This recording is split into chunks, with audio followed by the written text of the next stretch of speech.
गुरुजी। हाँ जी। गुरुजी हमारा रूम बनवाए हैं गांव में, वहाँ उसका मुख जो है दक्षिण तरफ हो गया है, तो सब लोग बोलते हैं दक्षिण तरफ नहीं मुख करना चाहिए, तो यह क्या गलत है क्या? नहीं गलत नहीं है, दक्षिण मुखी घर भी शुभ होते हैं। क्योंकि विवाद हुआ था देवर देवरानी से हो गया था, जेठ जेठानी से, तो बनाने नहीं दे रहे थे, तो उसी की वजह से उसका दक्षिण मुख हो गया, तो उसका कोई दिक्कत? आपके घर के दक्षिण की तरफ हाँ, सड़क है? हाँ, और भी किसी तरफ सड़क है? नहीं, सड़क के सामने है, तो दक्षिण की तरफ है। राधे राधे गुरुजी, आपके श्री चरणों में कोटि कोटि प्रणाम। उसमें कैसा हुआ था, जैसे घर वाले हैं उन्होंने जबरदस्ती तो अपना बना लिया, मगर हमारा जब बनने लगा तो उसमें वो विघ्न डालने लगे, बनाने नहीं दूंगा। चाचा चाची भाई भाई बहन में और छोटे भाई बड़े भाई। क्यों नहीं बनाने दे रहे हैं आपको? मतलब उनका कहना था कि जहाँ हम बनाए उधर ही बनाओ, उधर मत बनाओ। मतलब जहाँ हम बनाए उधर ही बनाओ, हाँ। और दूसरी जगह मत बनाओ। घर तो हम राधा रानी के नाम से ही बनाने हैं, राधा कृष्ण के नाम से ही वो घर बन रहा है, जो सामान आते हैं उनके ही नाम से कोई ही आता दिक्कत है। नहीं है, परंतु दक्षिण मुखी भी द्वार ना दक्षिण में भी हो, हल्का सा पूरब की तरफ हो। नहीं, पूर्व मुखी थोड़ा मोड़ दिए हैं। हाँ। जैसे एक साइड 47 फुट है तो एक साइड 46 दक्षिण फुट का है। मकान, दक्षिण मुखी मकान बुरा नहीं होता। हाँ। ठीक से थोड़ा वास्तु का ध्यान रखना चाहिए। हाँ, दीवार थोड़ा आगे पीछे करवा दिए हैं, आगे का ही, तो थोड़ा पूर्व मुखी हो गया है। सही है। और गुरुदेव आपके चरणों में यही है कृपा कि राधा कृष्ण के चरणों में भक्ति बढ़े, प्रेम बढ़े, बस, और आशीर्वाद। सदा सुखी रहिए। बोलो। ये मेरा छोटा लड़का है, इसको गुरुकुल में डालना था, तो हो जाएगा? वो बात करेंगे कार्यालय में। गुरुदेव जैसे जो पुराने कपड़े रहते हैं उसको क्या करना चाहिए, जो पुराने कपड़े हो जाएं? किसके?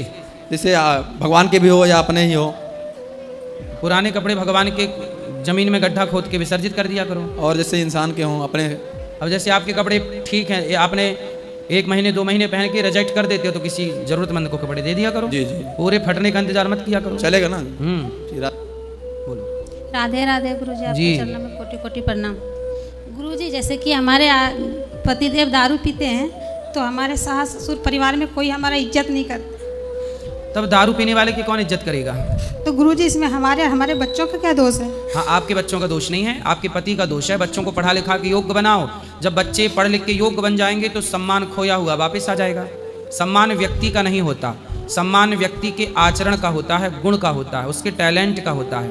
यदि आपके अंदर कुछ गुण हैं, योग्यता है, तो आपका सम्मान होगा। आपके अंदर कोई योग्यता नहीं है तो सम्मान की भीख मांगते रहिए, ऐसे थोड़ी सम्मान मिलता है भीख मांगने से। गुरुजी जैसे हम यहाँ, मेरा गांव झारखंड आपके है। बच्चों को पढ़ा लिखा के योग्य बनाइए, संस्कारी बनाइए, फिर देखो। जैसे गुरुजी मेरा गांव झारखंड है। पति आए हैं आपके? जी हाँ, आए हैं। जी। कहाँ है? बात करा पति से। जय श्रीमन नारायण गुरुजी। जी। तो आप दारू पीते हो? गुरुजी कभी कभी पी लेते हैं। तो दारू पियोगे तो सम्मान समाज में मिलेगा? नहीं गुरुजी, कभी कभी माइंड मेरा डिस्टर्ब हो जाता है गुरुजी, काम करते करते लोहा लाइन। कितना कमाते हो? वही 20-25 हज़ार के आसपास गुरुजी। तो दारू रोज पीते हो? कभी रोज नहीं पीता हूँ गुरुजी, कभी कभी हफ्ते 2 हफ्ते में, बेटा महीना। देखो ऐसा है, अच्छा काम करो।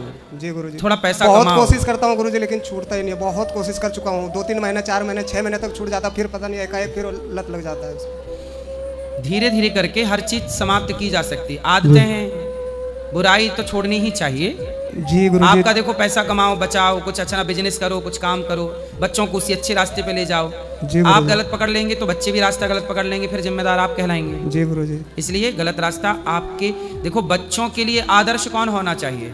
बच्चों के आदर्श तो उनके माता पिता ही होने चाहिए। जी गुरुजी। बच्चे कैसे बने? बोले माँ बाप की तरह बनेंगे, हम अपने पिताजी की तरह बनेंगे। जी गुरुजी। अब आप ही यदि गलत रास्ते पे, तो बच्चे आपको आदर्श कैसे मानेंगे? हर पिता को ऐसा होना चाहिए कि वो अपने बेटे का आदर्श पिता हो। गलत रास्ते पे बेटा ही, बाप ही चल पड़ेगा तो बेटा अपने बाप को फॉलो कैसे करेगा? तो कैसे छूट सकता है गुरुजी? कोशिश कथाएं करता सुना हूँ। करो रोज। कथा में डेली सुनता हूँ सर जी, लाइफ क्या में। कुछ साइड में थोड़ा बिजनेस व्यापार भी करो, थोड़ा काम धाम करो, एक्स्ट्रा पैसे कमाओ। जी गुरुजी। पैसे होंगे समाज में इज्जत होगी। आजकल इज्जत भी पैसे से मिलती है, पैसे नहीं है तो आपकी इज्जत नहीं होगी। जी गुरुजी, मैं कोशिश फिर? बहुत करता हूँ गुरुजी, लेकिन ये हो ही नहीं सकता मेरे पे। आप इनको 2-3 बार लेके आए थे, पर आपसे दर्शन नहीं हो पाया अब था। ना, अब ना पियो। शराब पियोगे आपका पूरा जीवन, पूरी वंशावली आपकी खतरे में पड़ जाएगी। जी गुरुजी। पूरा वंश खतरे में है आपका यदि शराब पियोगे, गलत रास्ता पकड़ोगे तो। ठीक है गुरुजी, राधे राधे। जी गुरुजी राधे राधे। बोलो। जैसे गुरुजी की मतलब ये दारू पीते हैं, तो हम यहाँ पे दिल्ली में रहते हैं, नोएडा में स्पोर्ट कंपनी में ड्यूटी करते हैं। तो यहाँ पे रहते, जैसे ये रहते कभी कभी बीच बीच में भाग जाते हैं, तो मतलब हमारे घर वाले कहते हैं कि मतलब पता नहीं है दिल्ली में रह के क्या करती, क्या मतलब गलत बोल देते हैं जब ये घर से भाग जाते हैं। तो ये भाग के कहाँ जाते हैं? ऐसे इधर उधर फुटपाथ पे रहने लगते हैं, फिर मैं ढूंढ के ले जाती हूँ घर।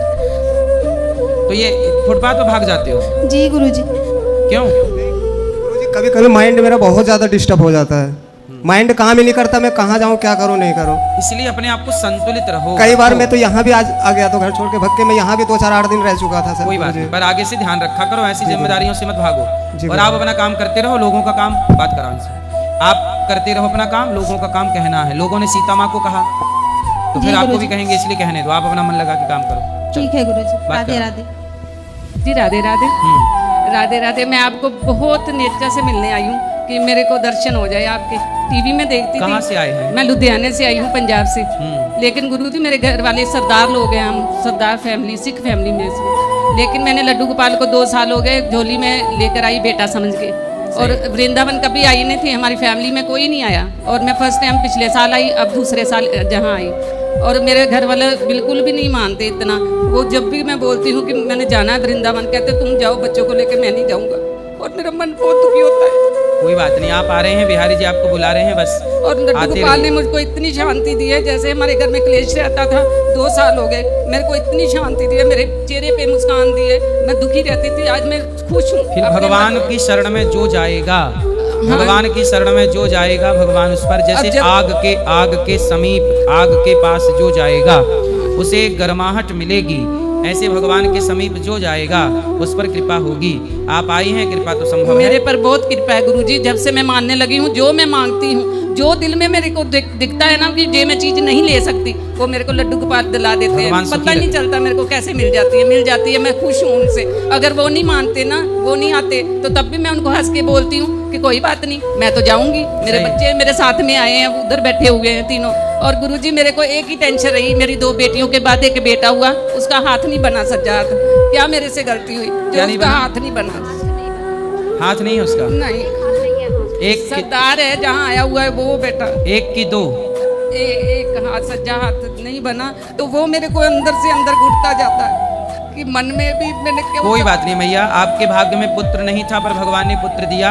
अब भगवान उसे सद्बुद्धि देंगे, सही रास्ते पे चलेगा। वो भी मेरा भाई ना मेरे को लड्डू गोपाल की फोटो देख के गया था, उसके होने से पहले मेरे को गिफ्ट किया था। और मैं इतना खुश हुई ना कि मेरे को लड्डू गोपाल मिल गया। अब 2 बेटियों के बाद मेरे को यही लड्डू गोपाल मिल गया। सही। अब दूसरा बेटा मेरे को लड्डू गोपाल, मेरे गोपाल जी हैं जो मेरे साथ में भगवान आए आपको हुए हैं। सुखी रखे। भगवान इसी भाव के भूखे हैं जो आपके अंदर। राधे राधे। सुखी रहिए।